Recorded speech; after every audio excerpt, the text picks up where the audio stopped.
it out. You're okay. It's totally okay. It's fine. It's fine. It's crazy strange software. So I think we're live now, and my screen froze, but that's okay. I can still do an intro and everything. So hey guys, we're gonna get started.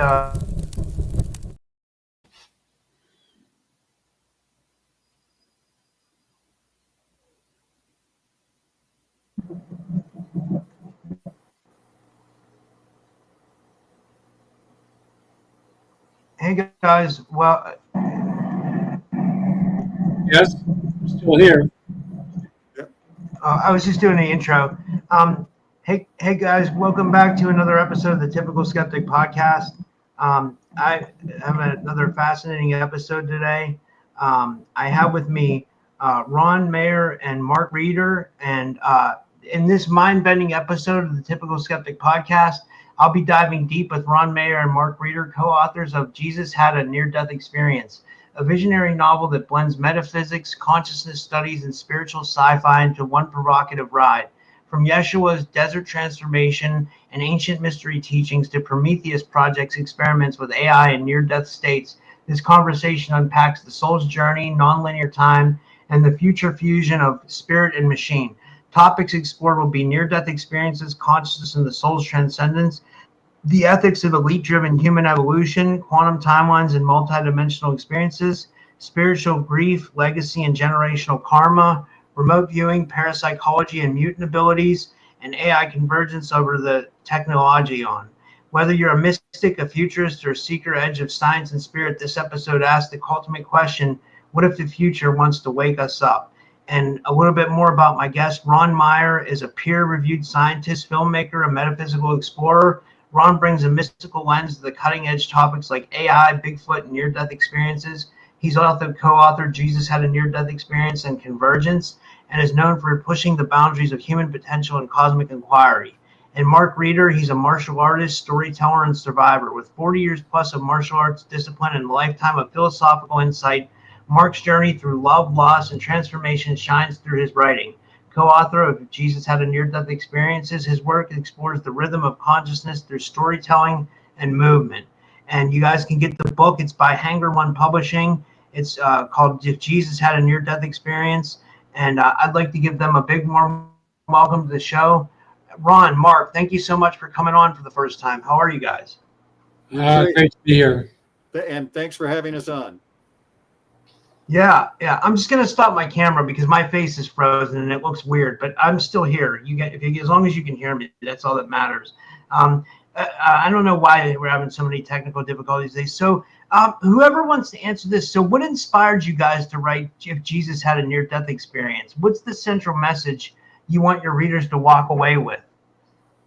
So that might come from me. I've produced 2 movies on near-death experiences, and I was introduced to a book. I'll hold it up. It's called The Immortality Key, and it traces. That's a great book. Pardon? That's a great book. I've read. I know. I'm familiar with it. Yeah. Okay, so it deals with what happened in ancient Athens, that when the great thinkers of the time went up to this place north of Athens, they went through some sort of transformation, which seems very much like a near-death experience, came back enlightened and did everything that was part of the Western revolution of thinking, And I got this idea that perhaps that's what Jesus had himself, because a lot of people confuse the death on the cross with when he went into the desert and had his awakening. And I thought it would be interesting to try and tie that together with what if it were possible to use modern technology and medicine to induce near-death experiences, to gain these spiritual insights, but also get downloads of technical information. One of the people I know quite well worked for Steve Jobs, and Jobs was a spiritual kind of person. And he had a download of what the cell phone should be and then got his minions to make it. So, Mark, you want to elaborate a little bit on that history back in Athens and how it moved forward to Christianity? one of the primary ideas behind this book was that there was a group known as the Illusinian School, and that school brought people to a different plane, we might call a different plane of existence. Now, how they did that, whether it was through psychotropic drugs or through other means, we're not sure. But by transcending to this other plane of existence, individuals received information. They received data, we might call it in the modern times, but they received information that would be transformative in their lives, information that they could then bring back and be transformative for the entire world. So in a sense, Jesus comes back from the desert. We're postulating, and Jesus had a near-death experience. He comes back from the desert after reaching a different plane of existence, and he creates a new set point in religion, and that set point is Christianity. Now, it doesn't start out as Christianity. It's actually a sect of Judaism, but he brings in a new set point, a new idea of how we should look at God. I love that. And Mark, Ron, did you want to elaborate on that? And thank you so much. This is so interesting so far. No, I think that's pretty correct. And like I said, his death on the cross is another event that comes later, probably because of his enlightenment experiences, where testing the credulity of the beliefs at the time. Would you agree with that, Mark? Oh yeah, very much so. You want to explain a little bit about that? Why that upset him so much? Well, I think it's plain to see it in the Old Testament and in the New Testament. In the Old Testament, you have a God which can, I think, briefly be explained as an eye for an eye, a tooth for a tooth. This is a God who the Israelites brought into in their deliverance from Egypt. They bring into the Middle East, and they literally conquer all the lands around them and subjugate these people with their new God. Jesus is saying, no, God isn't like that. God is a savior. God is beneficent. He wants you to succeed. And this is in such juxtaposition to Roman beliefs, Greek beliefs, Jewish beliefs at the time, that he was considered a threat to all three, but primarily to Rome and the Israelites.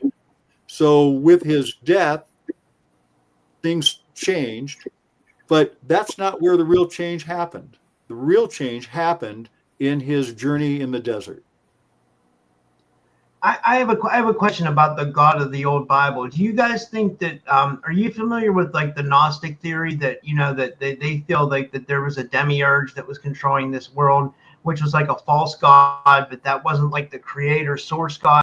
You know what I'm talking about? And then like maybe Jesus was making that interpretation. Maybe he was saying that this old God, the God of the Old Testament, was maybe people compare him to Enlil of the Anunnaki, or the Yaldabaoth of the Gnostics, that like it's a false god, like a false creator God, and then there's one true source, which is what Jesus was pointing to. Do you think that's more correct? Is that kind of what you're trying to say? I believe there's a midway point between those two, and that is that Jesus was Jewish, and so he did believe in Adonai, in Yahweh, the Jewish concept of the Old Testament God. That's not to say that the Gnostic beliefs were wrong, that there wasn't a different concept of God that at the time. What Jesus was saying was, here's a great way to put it. What Jesus was saying was God evolved. Whether he started off as a demiurge or not is not important.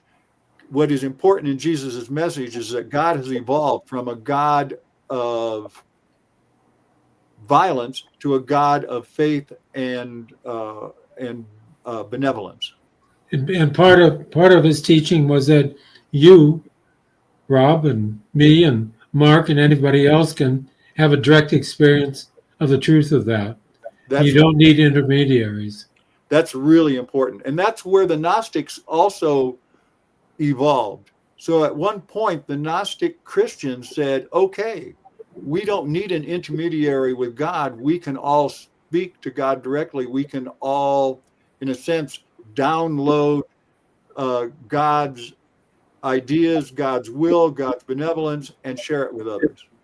And in fact, pretty much everybody I interviewed who had a near-death experience confirmed that there's an ultimate source, which is somewhat mediated by people's culture, language, and so on, that we all share and we all come from, and we all are in some way. So we are all in some way God, the ultimate. And a lot of people put that in terms of the concept of unconditional love, that we're unconditionally loved just as we are, as perfect beings. But in our movie, I'm speaking movies, in our book, there's also reference to a group of people called the Invisible College. And these are people that we postulate have been using this medical technology to gather new information, to enter that world of the non-physical and come back transformed, having new abilities, psi phenomena, being able to be precognitive, but also to get these downloads of information. And things come to a head when one of these members' daughters, her father is killed right in front of her, and she goes on a quest to figure out why was he killed? What was that about? That's interesting. I wanted to ask you, well, the Invisible College, are they talked about in ufology and ufology too? It started in Europe because the information that science was bringing at the time was so strange that they had to keep it quiet. And so it's about these people, the ones who have come out and said we're part of that, hold high positions in academia and in business. But they would not be accepted, and they would not get grants if they're in universities if they talk this way. Yeah. Now the story blends ancient mysticism with a modern science and AI. How did you strike that balance between theology and technology? Well, that's the essence of the story in some way. It's what you explore. It's what you learn about as you go through the movement of the book. Wouldn't you say, Mark? Oh, absolutely. The Illusinian School, they developed a process that would allow a person to expand their awareness, expand their mind, expand their existence to another plane, and then bring back information. Now, we know that 2,300 years ago, 2,000 years ago, there wasn't the medical technology that we have today. So we postulate that as humans evolve and as humans technologically evolve, their processes for reaching that other plane would also evolve. And in this case, technology could allow people to experience a near-death or have a near-death experience that would allow them to reach this other plane and virtually download information that they could bring back. So part of that goes back to Athens was that it required a pilgrimage, which largely made you kind of tired and exhausted. Mm-hmm. And then in that state, it's unclear. That whole big book I showed you before was trying to figure out, did they take some sort of drug that took them to a hallucinogenic or altered state experience? Nothing's come forward. And we sort of postulate that early on when these modernist people started doing this, they used some sort of drug, but every aspect of the of the journey was pretty similar. They'd end up in some sort of cave where people, there would be helpers, and they would have their experience, and then they would come out of it. And in the book, the original members of the, what do we call our group? Not the Invisible College, but the Prometheus Group. The Prometheus Group, segmented into 3 different units that had different thoughts on what to do with this technology. Because right now, it's quite possible to induce quite easily through medical practices a near-death experience and then bring people back, which would intensify and expand the ability to do this. And the 3 camps are one who wants to keep going and keep getting more technology. There's a religious fraction that wants to kill the whole darn thing, because if it were actually true that Jesus had a near-death experience, that would challenge Christianity. And the third group is what, Mark? Well, the third group wants to bring together technology with humans, sort of like a hybrid of AI and human. And when you think about it, this is an age-old story. There's always been the hero's journey. If we want to talk about Joseph Campbell, and the hero's journey is about gathering information, becoming and transcending into not only a better warrior, but a better person. And so, in a sense, we're looking at technology, and this third group is looking at technology as a way for transcending humans to be better people. Is that blowing your mind, Rob?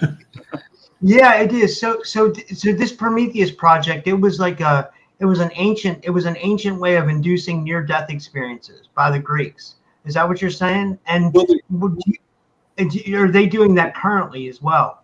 So the Illusinian schools were where this ancient process started around during Greece's golden age, and understand that Greece's golden age not only brought art, literature, and government, a different type of governance to the world. It also mathematics. Yeah, mathematics, and also mathematics. It changed the course of Western civilization. So in the modern era, these individuals, this Prometheus group, linked themselves back to ancient Greece by using the demigod Prometheus. As I'm sure many people are aware that Prometheus was the one who brought fire to humans in Greek myth, and then he stole it from gods, right? Yeah, he stole it from the gods, and then he was chained to a mountain where an eagle ate his liver every day, and then miraculously the liver grew back, and so he was punished for giving fire to humans, just as Adam and Eve were driven out of the Garden of Eden for having knowledge. And when we look at what we wrote, we realize that there are many threads of mythology from ancient times to the present. And so we decided to use the name Prometheus Group to show readers this connection from ancient Greece, also other modern technology and near-death experiences. Acknowledging these near-death experiences and then linking it to the present. Yeah, I just wanted to let you guys know this is, you guys might find this really interesting. There's a girl that comes on my show. She's her name is Sarah Janes. She's from the like British area, like London, and she does like sleep temples in Greece, like where she takes tours to Greece and she'll put people to sleep. Like they do like a it's like a sleeping retreat, like where they go to like some part of Greece and like. I think they try to tap into those like Illusinian schools, like or something like that. Like, but she does it in a more natural. I don't think she's trying to induce having a near-death experience, but it is interesting that she's doing. I'm sure people have out-of-body experiences when they're around people like that and they're in some kind of sleep retreat. I'm sure they experience all kinds of things. You know what I mean? But I just thought you guys would find that interesting that she's doing that, or she's doing something like kind of similar, you know? So there's been a big revival in terms of pilgrimage as a spiritual journey. And that's one way of looking at this. The pilgrimage is a spiritual journey. And so that's what she's doing. And just because ancient cultures and even modern day cultures use exhaustion and deprivation as a way to induce an experience, an out of body experience, doesn't mean that that's the only way to do it. Sarah's program of going to these temples, inducing sleep, can provide the same thing, dependent upon the individuals involved. I agree. I've used. Just say one more thing. Can I say one more thing quickly? Yeah, sure. Go ahead. I'm sorry. So the book is structured as a thriller. So there's a lot of action. There are bad guys. Are there deaths? I can't remember, Mark. Yeah. Eventually. So it's not like a document. It's not like a nonfiction book about this. It's really filled with adventure and a group of people racing to deal with the ultimate prize. And so lots, that's a good part of the whole thing. So it's classified as a metaphysical thriller, just so that people don't think this is all we're talking about in the book. In a sense, the characters in the book are on their own pilgrimage, and the reader, as he or she reads through their journey, are themselves on a pilgrimage of sorts. That's what we hope. Yes. You touch on parapsychology and the unknown in the book. Like, you guys touch on remote viewing, mutant abilities, visions. How much of this would you say is fiction, and how much did you draw from real life psi research? Well, this is definitely a Ron question. He has studied this much more than I have. So pretty much everything that's included, I've either experienced myself or talked to people who I believe had these kinds of experiences. Like, Michelle, the person who booked us, she's a remote viewer, and we did something with her in one of our films where she was kind of blindfolded, and then we were going to take her someplace, and she sketched out Skinwalker Ranch. I don't know if your audience would know what Skinwalker Ranch is. Oh yeah, we know, yeah, definitely. That's cool. And she nailed it in a way that was really remarkable. So I think she's very credible in that sense. I'm kind of driven by synchronicities, and in one of my movies, The Father of Parasychology, Charlie Tart just passed away, and he started this whole legitimizing psi phenomena. Yeah. So yeah, I'm quite familiar with all these things in multiple different ways. That's awesome. Yeah. Now, there's an emotional core to the characters of grief, betrayal, and trauma. Why is it important to ground such a metaphysical story in a raw human experience, would you say? Well, besides being very human, let Mark answer that question. I think that all of us have had experiences which have changed our life tremendously, and a lot of those experiences are themselves around connected to grief. When we started writing this book, it was a way for me to connect back to my personal grief. I lost my wife 22 years ago from brain cancer, and not to be too effusive about Ron, but Ron stepped in at the time and really helped me through that period. Not only that we worked together, but that he also helped me in a journey to open up, understand what had happened. So I decided, as we were writing this book together, I brought it to Ron as an idea: can we use my experience with the death of my wife for the main characters, and have them experience also grief? And so Isaac Johns loses his wife, Sarah Davenport loses her father, and we just built upon that. And then my own personal journey of the last 22 years helped with that. I love that. And can you tell us who Sarah is in the story? Because I have a question about, legacy, family, karma, and reincarnation that shows up in Sarah's story. But I think it's important for the audience to know who Sarah is in the book. Ron, you want to take this one? So, going back to the Invisible College, there are now children who were raised by members who were part of the Invisible College. And in our book, Sarah is one of the children of a very prominent member of the Prometheus Project. He's high up in the chain of command in the Space Force. Almost all our characters are at the top of the scale of the professions they're in, because that's what they do. And so there's an extra element of that she's trying to figure out. What does it mean that I was a daughter of this group where I don't totally understood? My dad never totally explained to me what it was. And so she's on a dual quest of not only why was he killed in front of me, but what was he part of? And so we discover with her as she begins to learn about the role of her father in all this. And it turns out that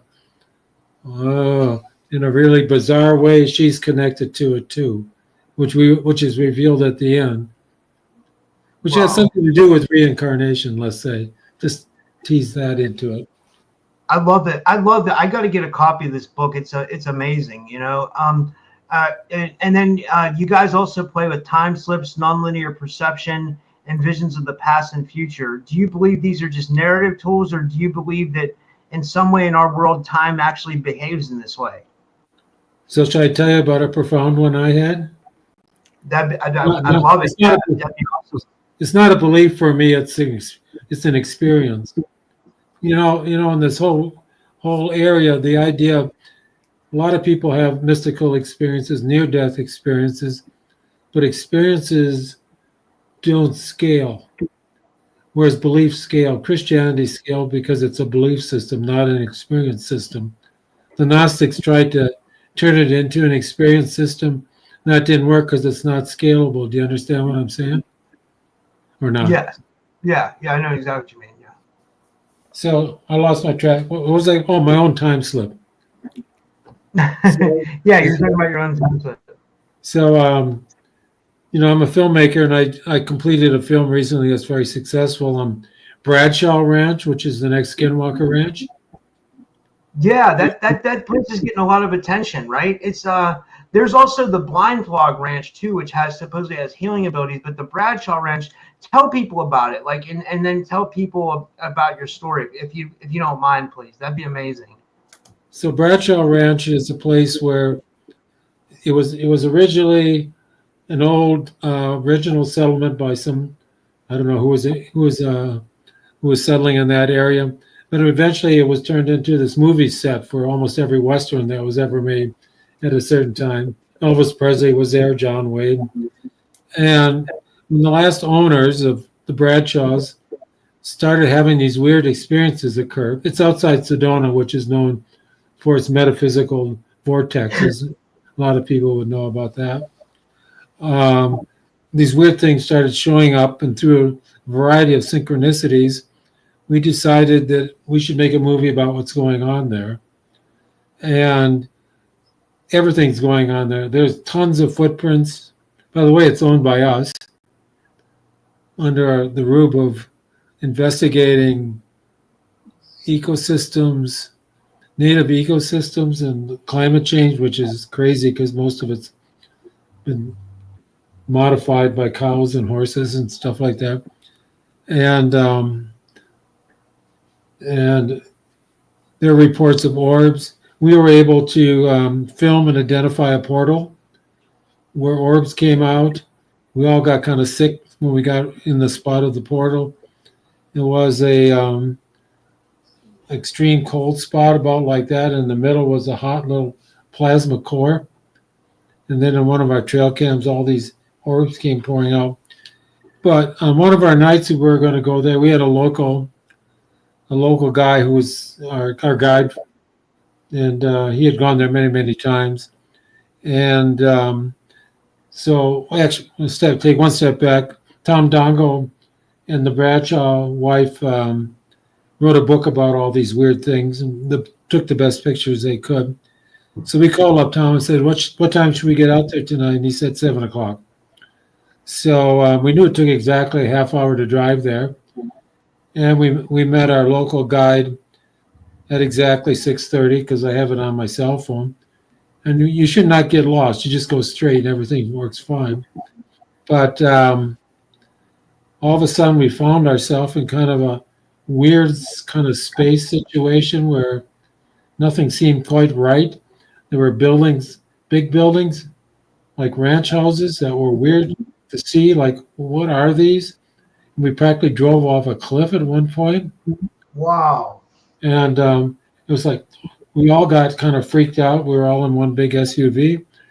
And all of a sudden, we were back on the main road, just like that. And this vehicle had a record of how we travel, and we were driving around like we were in a spaghetti, and we did it for a half hour. But then, maybe not surprisingly, we arrived at 7:00 as we should. So there was an extra half hour. And there's a very famous near-death experience. There's a woman named PMH Atwater. She's in her late 80s now. And when she had her near-death experience, she was told by a voice in her altered state that she had to write 3 books. And she had written 2 of them. And now it came to her, she had to write a 3rd one. And it was about near-death experiences and UFOs or UAPs. And she told me, yeah, I'll write that in a month because I've mastered these time slips. I can get this extra time and write it. That's cool. That's really cool. That's awesome. I love hearing stuff like that. So let me ask you this. You brought up UFOs. I know this doesn't have to do anything with the book, but like, have you guys because I talk a lot about UFOs on my channel and on my podcast in general, have you guys each had your own UFO experience ever? Or have you ever witnessed anything abnormal, like anything that you want to talk about with the audience? No, I haven't had any specific UFO or UAP experiences like that. So, but I have watched the Navy, the movie of the naval planes chasing the UAP and not being able to catch up with it. And which at first I thought this was impossible, but you've got decorated Navy flyers that are saying, hey, this actually happened.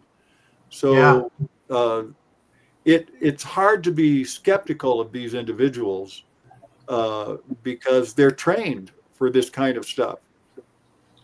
Yeah, so I agree. In my filmmaking, we've identified on a few occasions, like even at Bradshaw Ranch, where when I'm looking at the footage, after we, I have to log it and see what we actually got. It seems like on multiple occasions we captured something that I would call a UAP, but at the moment of it was occurring, we talked about kind of an eerie silence or something that might be called a secondary effect of perhaps them being there, but I never had a visual sighting, and anybody I was ever filming never said, like on Skinwalker Ranch series, oh, look, a UAP. So it's always been after the fact looking at the film. Yeah, that's so interesting. Like, and I think Ron, you said you had some weird paranormal experiences too, right, or something like that? Yeah, I did. Should I tell you one? I'd love to hear it. I'd love to hear as many as you want to share, honestly. So, are you familiar with Colorado at all? I'm from Pittsburgh, Pennsylvania. I've never been there, but I've heard of it. I know about the Denver airport. I know a little bit about Colorado. So all the people live along what we call the Front Range, which is on the edge of the mountains. It produces a microclimate that's people love it because it's quite special. and it's very different than the plains to the east and the high mountains to the west, climate-wise. And of course, geographically, it's quite different than the mountains. But if you drive up into the mountains a bit, there's a town called Bailey, Colorado, and it's where a friend of mine developed a Sasquatch outpost. And my son-in-law, he runs a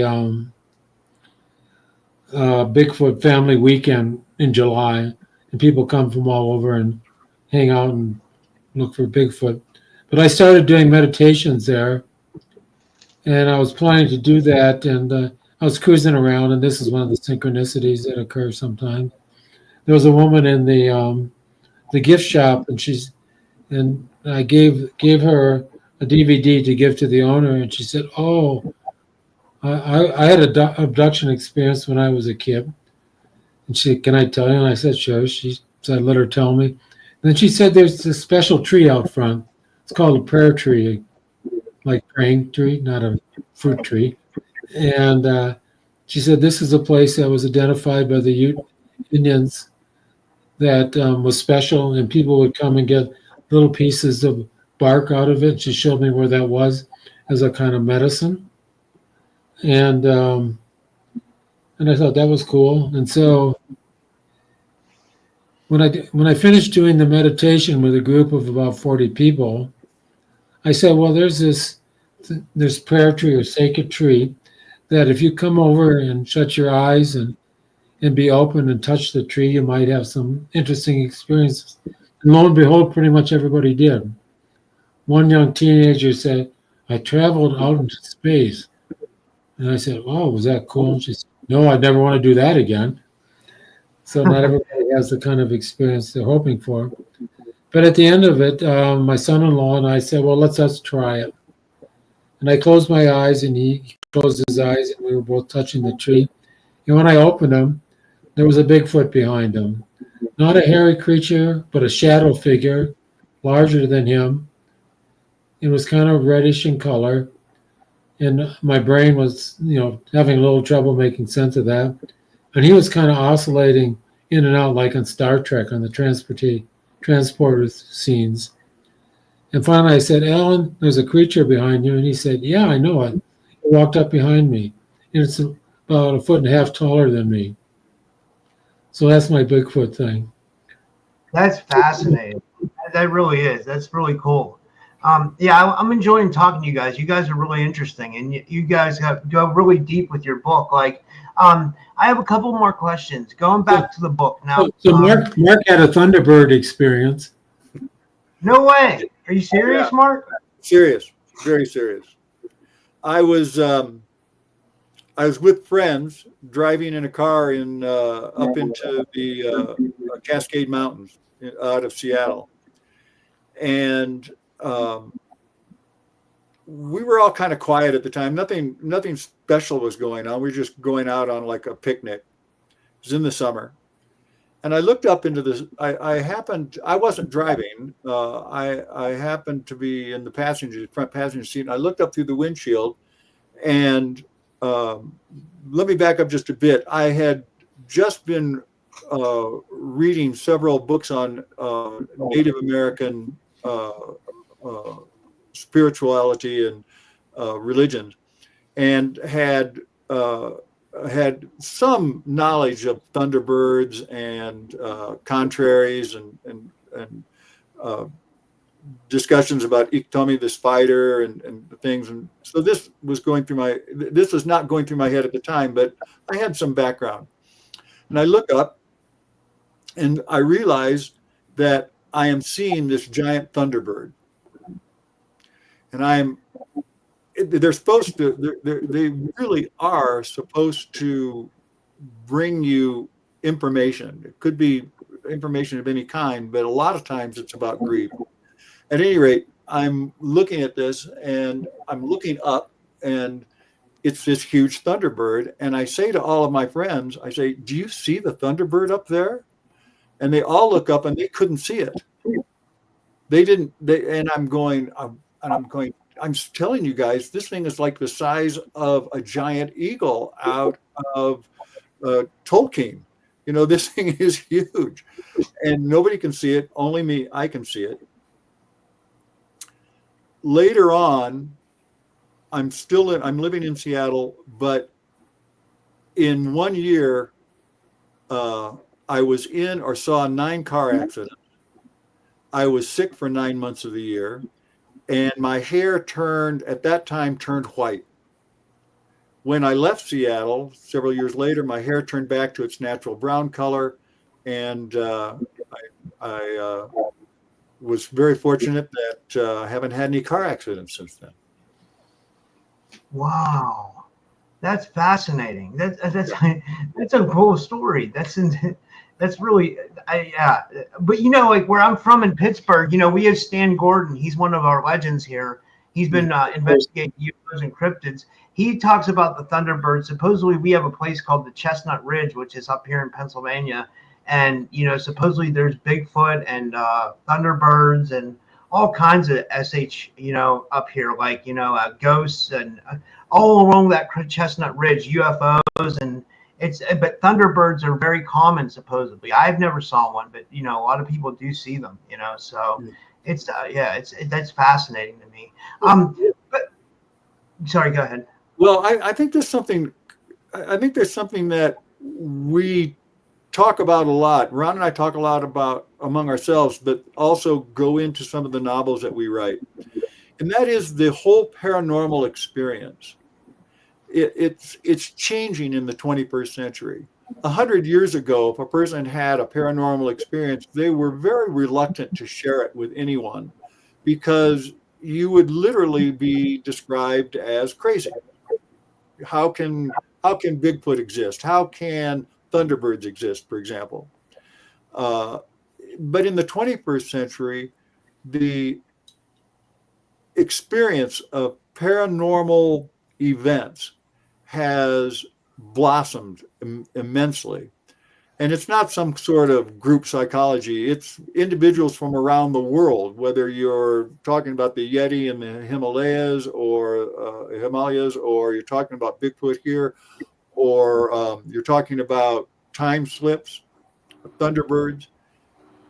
What is happening is that through the internet, individuals are beginning to understand that these paranormal events are heralding a new set point for human evolution, that we are transcending a type of science that isn't antiquated. It's actually very good for what it does.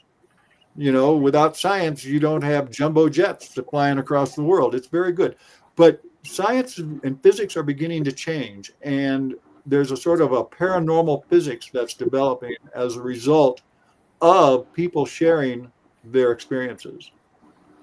It's also kind of labeled as a new kind of religion based on the belief of these things being possible,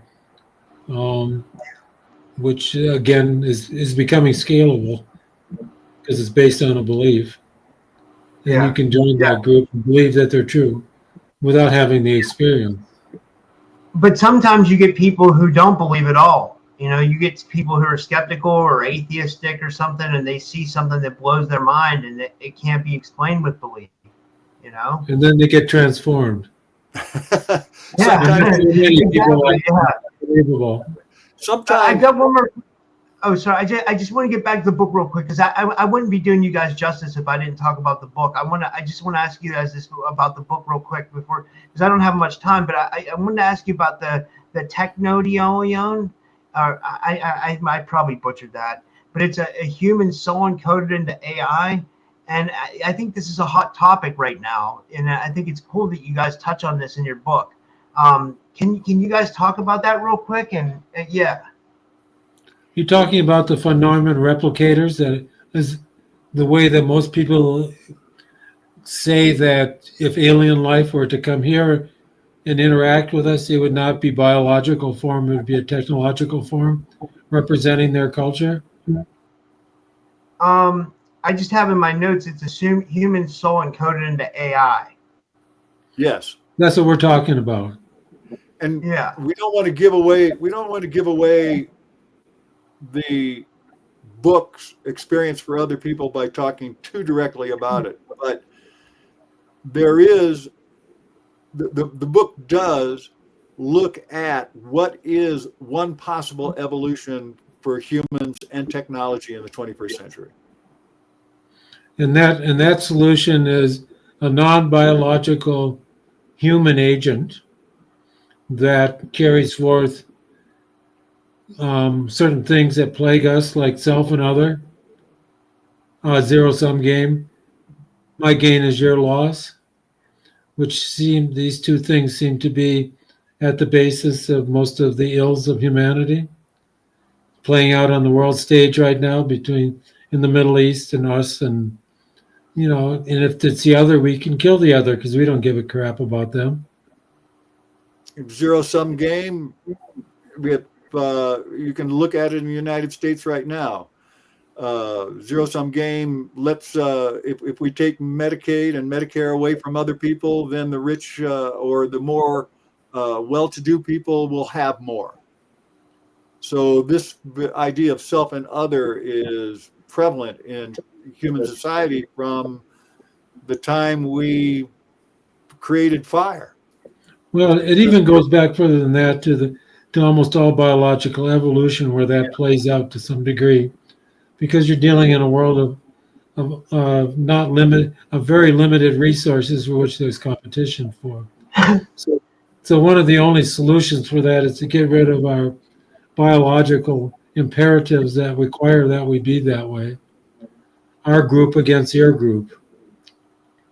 And so one way to do that that people have speculated for a long time is to create something that can go into outer space, can tap into the kind of energy that's available to an artificial agent form that we can access, and they can self-replicate using that and run around and explore the universe as a better form of human agents running around.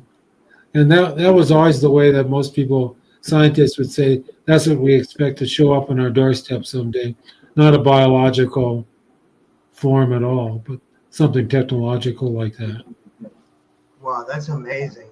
Well, this has been amazing, guys. I have another show, can you guys tell people, thank you so much. I'd love to have you guys back on. I really found this really interesting. Like, you guys are awesome to talk to.